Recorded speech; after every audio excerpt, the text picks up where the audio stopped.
Well, didn't intend to be gone this long, but that's life, eh? Steve Perez, Weiner here with Aztecs All In, and we check in with Lewis, who was under the weather last week. Then we laid off a bit because of the holidays, and then the Southland was ablaze, but we do wish to resume because life does go on. So how's it, Lewis? Hey, Steve, Happy New Year to you. And yeah, it's terrible what's happening up in Los Angeles, of course, and we did take a break for the holidays. We are back to talk some Aztec sports, and that would be starting with basketball and conference play the last couple of weeks. Not great for the Aztecs. They lose to Utah State at home in a game that you were at. I was on the East Coast.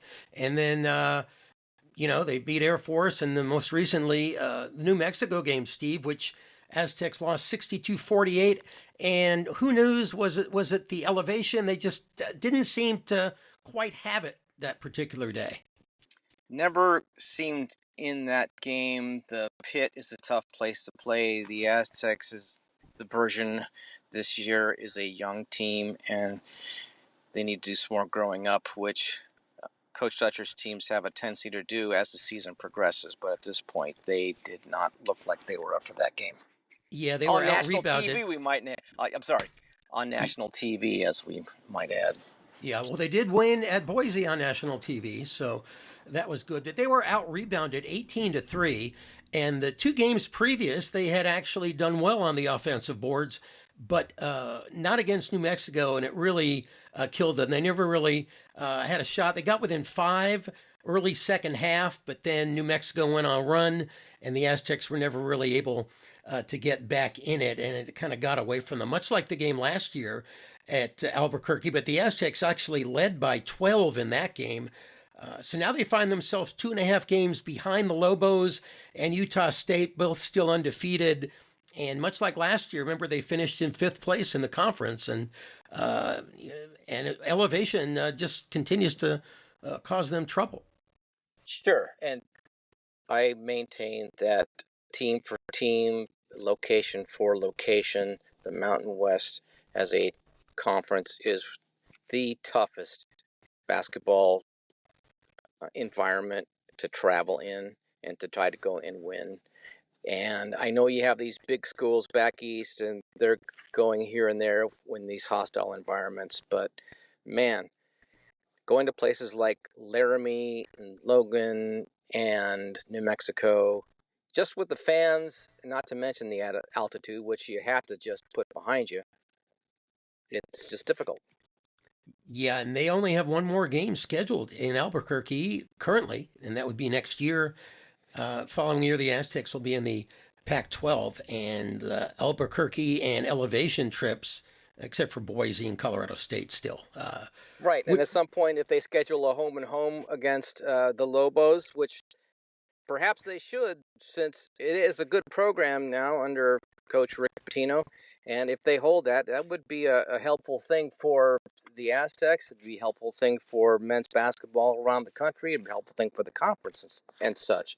So that would be nice. But on the other hand, it's also something maybe they are happy to perhaps see coming to the end of the line when it comes to traveling in this conference. Yeah, absolutely. And one thing the Aztecs must do better, whether they're elevation or not, is those offensive rebounds. The Lobos got 14 points off those offensive rebounds, so that just cannot continue to happen. But that leads to a lot of second chance points, and good things happen when you are on offense and you rebound offensively and you get second and third attempts to score, which the Lobos exploited, and the Aztecs could have used more of that, and they had a lot of cases on their end of the court where they were taking a shot and then they were done.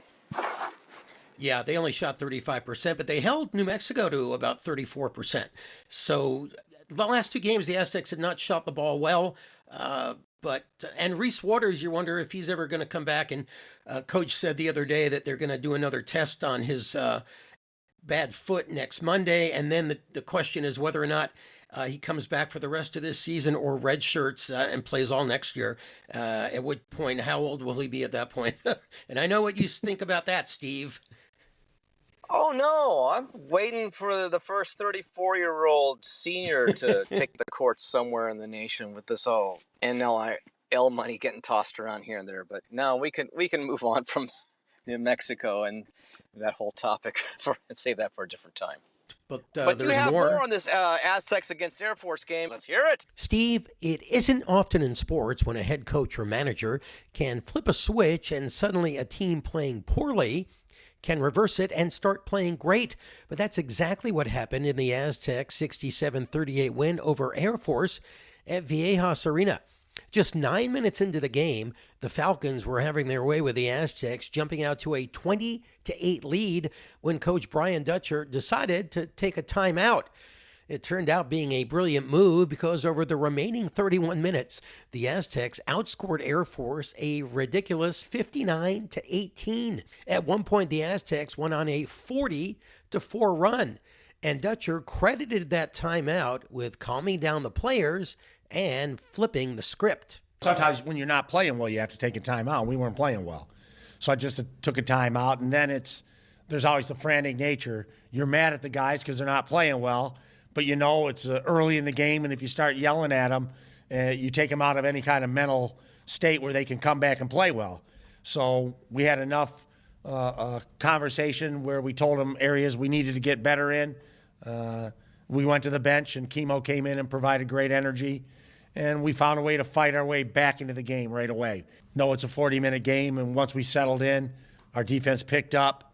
And I think, they had 20, I don't know at what point in the game, was it 10 minutes in? And then they ended up with 24 for the half, and then we held them to 14 the second half.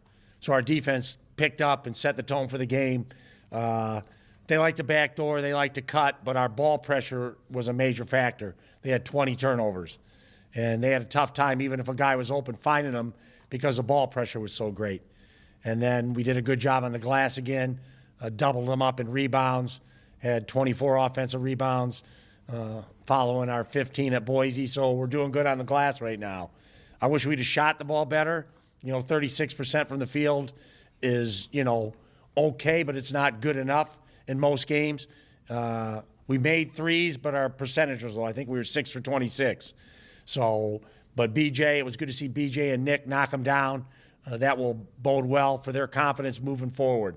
Miles Byrd said he had no problem with the early timeout and that it was actually a wake-up call. Everyone in the NBA house knew we weren't playing to our ability, so the timeout was really just to calm us down, just lock in. You can't come into the game sleepwalking, and that's what it felt like we did. So I'm just glad we were able to take that timeout, came out of the timeout. We talked as a team, the five that were on the court, and we're just like, let's turn this around. We got to do it defensively, and that's ended up what happening. With Miles Heide and DeMarche Johnson Jr. out due to illness, the Aztecs were playing shorthanded, but that created a golden opportunity for Brown transfer, San Diego native, and fan favorite Chemo Ferrari to get a little playing time. And while he only scored 2 points in 20 minutes on the floor, he made a big difference on the defensive end. Plus, it doesn't hurt that he's also a fan favorite, according to Dutcher, Byrd, and freshman Taj DeGorville. We weren't happy with how we were playing with the guys out there, and to take them all out, we needed Chemo. We didn't have Heide and DeMarche, and so Chemo took advantage of the fact that we were shorthanded and we took everybody out, and so he was there to put in, and so we put him in because Chemo's a good player. He practices well every day, but sometimes that doesn't mean you get minutes. But he got minutes today, and maybe that will spur him on to more minutes leading forward. He's just a great kid, and he works every day, and he doesn't let that affect him, that he's not playing in games. He doesn't pout. He doesn't feel sorry for himself. I told him after the game, I thought, I had a chance to be the next mayor of San Diego, but I said, I don't think I can beat you, Chemo. You're a crowd favorite, so Chemo may be the next mayor of San Diego. The crowd loves him and the coaches love him. So he continues to bring that energy. He'll make positive contributions to this year's Aztec team. Oh, yeah, we love having Chemo out there. I think there was a good stretch this summer where Chemo probably led us in scoring in our team practices. We all know what Chemo's about. He's a hard worker and a great energy guy. I think something that's been slept on is the energy he brings on the bench every single game. If you watch, he's the first guy up after every good play. So I was just happy he was out there able to get his moment. And you see San Diego loves him just as much as we do. So. Oh yeah, Chemo's amazing. Like always, it comes to work every day, and we don't have a better teammate than Chemo, so he deserves all the love he gets. Steve, Jared Coleman-Jones logged his first double-double as an Aztec with 10 points and 14 rebounds, 10 on the offensive end, and the 38 points allowed by the Aztecs are the fewest given up since also allowing 38 versus Air Force in 2017. We will dispense with the loss against Utah State relatively quickly. The Aztecs had a golden opportunity to hold serve at home before the end of the year against the Aggies. They led by as much as 18 at one point. They also led that game for 36 minutes, 57 seconds. But games are 40 minutes long, Lewis. Utah State led when it counted on the scoreboard as time expired. And that hurts because, as we've mentioned, it was the beginning of this 4-game stretch. They could have used a win in the bank at the outset. Instead, a heartbreaker, which head coach Dutcher telling his guys that, hey, it's a fact of life in this conference. Miles Byrd, for his part, says it's just going to serve as additional motivation when the Aztecs face the Aggies in Logan on February 22nd. Get used to it. We're going to have it again every week, and we're going to get our fair share of wins. And there are going to be games like this where it's hard, but this is the Mountain West, and you shouldn't be surprised by it. I know you're disappointed in losing, but I won't be any different when I come to practice on Monday than I am when we win. We just keep putting our work in and trying to get better, and we've got a really good team. This is a good team. We have a good team. We played a team that is good too. That's basketball.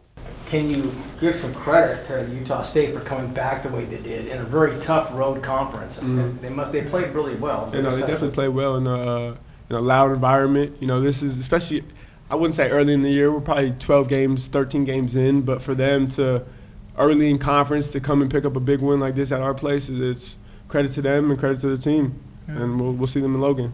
So as we mentioned, the conference standings show Aggies, Lobos up on top, Aztecs looking up at them, but both of those teams have to travel too. There's plenty of games left.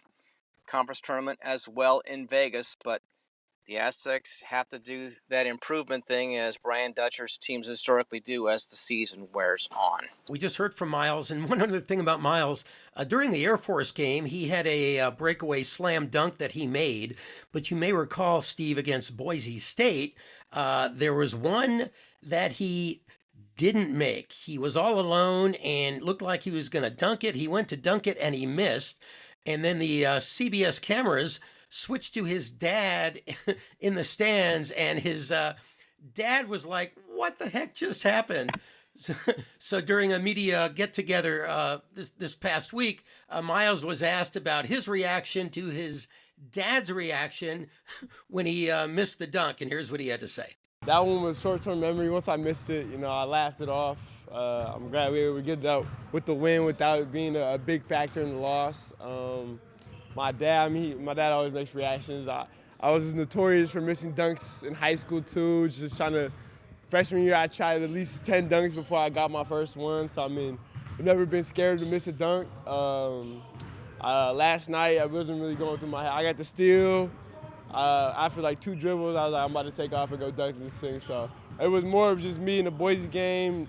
I thought Dagenhart was a lot closer to me, so I didn't know if it was going to be a layup or if I was going to be wide open. And after watching on film, I was wide open. So, I could have easily went up and dunked it, but it was a little bit of hesitation behind that one. I think they showed your dad on TV. Yeah, I seen the little reaction. He loves to give little facial reactions. I just laugh at it. Yeah, that's all you can do after something like that is laugh about it and then Absolutely. forget and move on. There are plenty of more better highlight reel dunks that we've already seen in the past from Miles Byrd, and we know for certain there are more upcoming in this season. Yeah, absolutely. The Aztecs need to do a better job under the basket. They miss a lot of easy shots, so that's for another day, Steve. Correct.